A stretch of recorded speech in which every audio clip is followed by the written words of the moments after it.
नमस्कार, मी Ranjana. Home cook Ranjana channel वरती आपल्या सर्वांचं पुन्हा एकदा मनापासून स्वागत आहे. आजची रेसिपी आहे कारल्याची. तुम्ही म्हणाल कारल्याची रेसिपी सगळ्यांना माहिती आहे. युट्यूबवर भरपूर साऱ्या प्रमाणामध्ये वेगवेगळ्या प्रकारची कारल्याची भाजीची रेसिपी दिलेली आहे.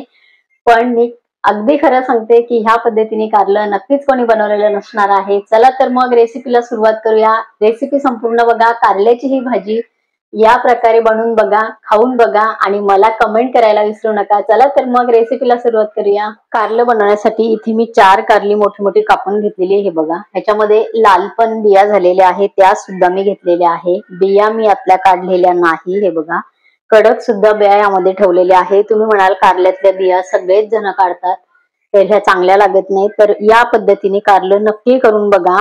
या बिया सुद्धा ह्या कारल्याच्या भाजीमध्ये अतिशय छान ह्याचा एक स्वाद आहे. नक्की करून बघा.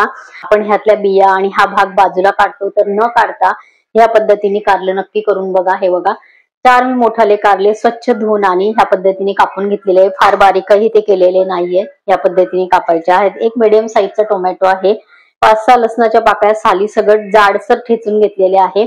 आणि एक कांदा घेतलेला आहे, थोडासा ह्या पद्धतीने कट केलेला आहे जाडसर. काही गडबडीचे तुम्ही रात्री कारलं जर कापून ठेवलं असेल तर दुसऱ्या दिवशी सकाळी फक्त ह्या 2-3 कांदा, टोमॅटो आणि लसूण तुम्हाला फक्त इथे घ्यायचं आहे. आणि कारलं किती पटकन तयार होतं हेही बघा. आणि ह्या कारल्याची टेस्ट अप्रतिम आहे. आता आपल्याला कारल्याला फोडणी द्यायची आहे.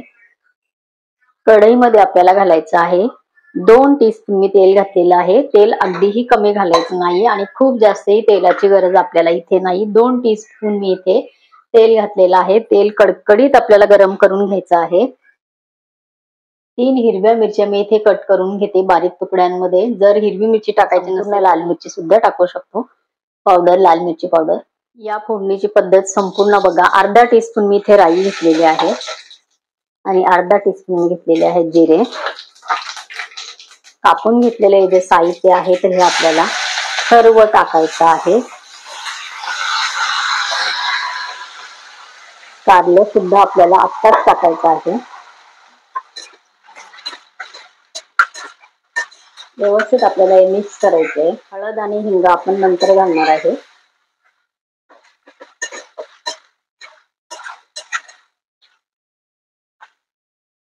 हे व्यवस्थित मिक्स केल्यानंतर आता इथे आपल्याला घालायचे आहे मीठ, हळद आणि हिंग. हिंग हळद आपण तेलामध्ये घातली नाही. तेल कडकडीत गरम असतं आणि कांदा वगैरे आपण सर्व एकत्रच टाकलेला आहे. तरी हिंग नंतर टाकून बघा, हिंगाचा स्वाद अतिशय छान येतो. अर्धा टीस्पून घातलेली आहे हळद आणि चवीपुरतं घालायचं आहे मीठ. मिठाचा अंदाज बरोबर बघून घ्या, कारण हे कारलं परतल्यानंतर शिजल्यानंतर थोडंसं कमी होतं, तर त्याप्रमाणे इथे मीठ घालायचं आहे. व्यवस्थित मिक्स करा.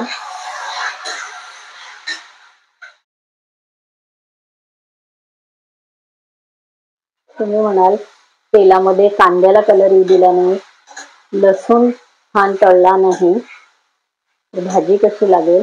एकदा नक्की या पद्धतीने करून बघा.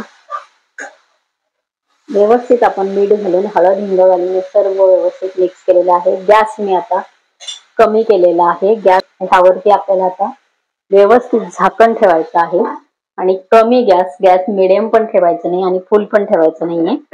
कमी गॅसवर आपल्याला 1 मिनिटानंतर आपण परत कारलं खालीवर मिक्स करून देणार आहे. 1 मिनिटभर आपल्याला हे झाकण उघडायचं नाही. 1 मिनिट झालेला आहे.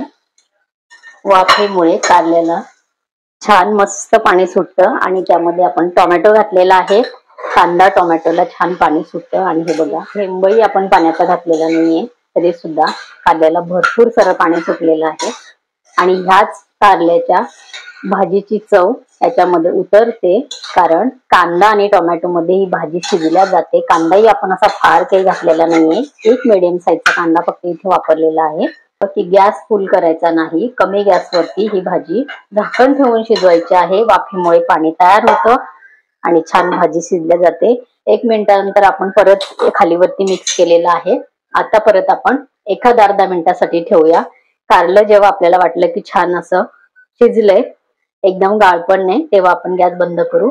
आणि आता कारल्याच्या भाजीवर खाण्यासाठी ज्वारीची भाकरी बनवायची आहे तर ती भाकरी इतकी नरम असणार आहे की चपाती जशी आहे तशी ही भाकरी असणार आहे। त्यासाठी मी इथे पातेल्यामध्ये पाणी ठेवलेलं आहे गरम करत।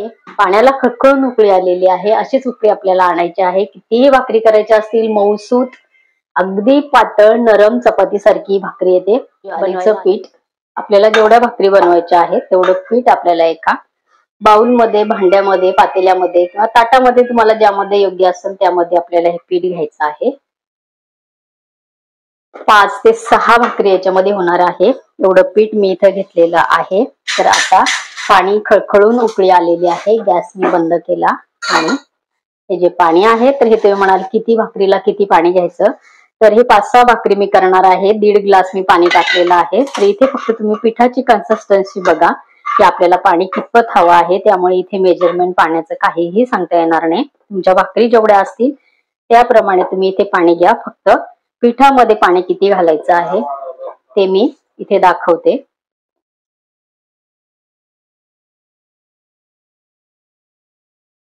संपूर्ण पाण्याचा वापर करून मी इथे व्यवस्थित मिक्स केलेला आहे। याच्यावरती 1 मिनिटासाठी झाकण ठेवायचं आहे आणि आता भाकरी आपल्याला बनवायला इथे घ्यायची आहे। 1 मिनिटवर फक्त पक्क झाकण ठेवायचं आहे, कारण ती जी वाफ आहे गरम पाण्याची ती फक्त त्यामध्ये जराशी आपल्याला आतमध्ये दाबायची आहे। एवढंच करायचं आहे। भाकरी आपल्या छान येणार आहेत। भाकरी बनवण्यासाठी ताटामध्ये मी 1 ते 2 भाकरीचं पीठ काढून घेते। बघा अजून वाफ येतेच आहे। परत आपल्याला हे पीठ झाकून ठेवायचं आहे। गरम आहे त्यामुळे हे थोडंसं आपल्याला रेग्युलर आपलं पाणी, हे आता गार पाणी आहे।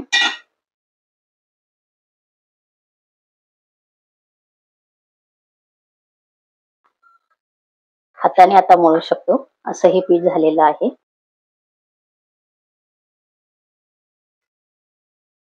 कारलं आपलं इथे शिजलेलं आहे। एकही थेंब पाणी न घालता हे बघा एकदम छान हे कारलं शिजलेलं आहे। सहजपणे तुटतं। कांदा आणि टोमॅटो मध्ये हे कारलं झालेले आहे, तरी पण बघा एकदम रसरशीत हे कारलं आहे। ज्वारीच्या भाकरी बरोबर एक कारल्याची भाजी अप्रतिम लागते। गॅस मी बंद करते। कारल्याची भाजी तयार झालेली आहे। तवा गरम झालेला इथे, आणि जर सुरुवातीचं केलं तर हे पीठ अतिशय छान होतं। तर हे आपल्याला जेवढी मोठी भाकरी बनवायची असेल त्याप्रमाणे आपल्याला हा गोळा घ्यायचा आहे। मोठे सुद्धा तुम्ही यापेक्षा भाकरी बनवू शकता। एकदम पातळ ही भाकरी तयार होते। थोडस हाताला पीठ लावायचं आहे। एकाच हाताच्या साहाय्याने बरीच मोठी भाकरी तयार होते। करून बघा, कुठेही भाकरीला क्रॅक गेलेली नाहीये।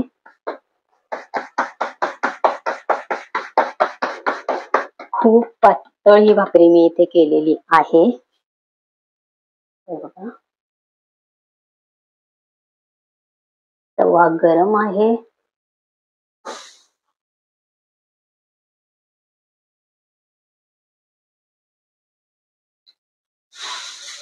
पाणी लावायचंय थोडस।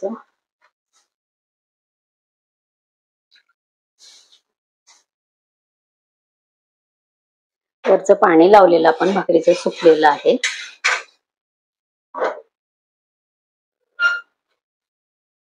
एकदम छान भाकरी या साईडने आपली झालेली आहे। सर्व बाजूने आपल्याला व्यवस्थित भाकरी भाजून घ्यायची। फिरवत फिरवत हात न भाजू देता पालथ्यावरती आपण भाकरी सगळीकडनं गोल गोल गोल गोल फिरवतोय। एकाच ठिकाणी कुठे न जळू देता आपल्याला ही भाकरी छान भाजून घ्यायची आहे। भाकरी तरतरीत फुगलेली आहे। ही भाकरी जेवढी थंडी होईल तेवढी तांदळाच्या भाकरी सारखी एकदम छान नरम होते। अजिबात चिकटपणा या भाकरीला राहत नाही। ज्वारीची भाकरी थोडीशी जाड असेल तर चिकट होते, पण ही भाकरी अजिबात तशी होत नाही। ज्वारीची भाकरी आणि कारल्याची भाजी आपली तयार झालेली आहे। भाकरी आणि कारल्याची भाजी आपली तयार झालेली आहे। या पद्धतीने कारल्याची भाजी नक्कीच करून बघा। आणि ज्वारीच्या भाकरीचा आकार बघू शकता तुम्ही तर ही एवढी नरम मऊसूद भाकरी आहे. मी असा गोळा तयार केलेला आहे हातामध्ये, तरी सुद्धा भाकरी बघा. तुम्ही नवीन शिकणारे असाल, कधीच तुम्ही भाकरी बनवली नसेल, तरी सुद्धा तुम्ही खूप छान पद्धतीने ही भाकरी बनवू शकता. नक्की बनवून बघा. आणि कारल्याची भाजी मी तुम्हाला म्हटले मगाशी की कारल्याच्या बऱ्याचशा भाजीच्या रेसिपीज दिलेल्या आहेत, पण ही भाजी या पद्धतीने नक्की करून बघा. कारल्याला कडूपणा असतो, एकही थेंब मी त्यामध्ये लिंबू घातलेलं नाहीये, चिंच घातलेली नाहीये, त्यामधलं कडू पाणी सुद्धा काढून टाकलेलं नाहीये, तरी सुद्धा ही भाजी खूप छान लागते. कारलं ऑलरेडी कडूच असतं, ते कडूपणा किती जरी तुम्ही घालवला तरी ते कारलं कडूच लागतं. पण ह्या पद्धतीने कारलं नक्की करून बघा, की थोडासा जो कडूपणा आहे कारल्याचा तो या भाजीमध्ये इतका छान लागतो की तुम्ही खाल्ल्यानंतर मला कमेंट जरूर करा. माझ्या चॅनलवरती तुम्ही नवीन असाल तर होम कुक रंजना चॅनलला सबस्क्राईब करा आणि अशा रोजच्या छान छान रेसिपीज बघण्यासाठी बाजूचा बेल आयकॉन प्रेस करा, म्हणजे माझ्या येणाऱ्या रोजच्या नवीन रेसिपीचं नोटिफिकेशन तुम्हाला मिळेल. माझ्या चॅनलवरती 900 ते 950 रेसिपीज आहेत. त्यामध्ये अनेक भाकरींचे प्रकार आहेत, अनेक घावणांचे प्रकार आहेत, व्हेज नॉनव्हेज पदार्थ आहेत, गोड आहे, तिखट आंबट सर्व प्रकारच्या रेसिपीज मी दिलेल्या आहेत. जास्त सोप्या पद्धतीने मी रेसिपी इथे सांगत असते की जेणेकरून सगळ्यांना त्या रेसिपी सहजपणे करता येतील अशा रेसिपीज मी इथे बनवते. तर आणि माझ्या चॅनलला ज्यांनी सबस्क्राईब केलेलं आहे त्यांचे मनापासून धन्यवाद. सबस्क्राईब करा आणि आजची ही रेसिपी कशी झाली कमेंट बॉक्स मध्ये नक्की सांगा. रेसिपी करून बघा. चला तर मग भेटूया परत असं एका छानशा रेसिपी बरोबर. तोपर्यंत बाय बाय.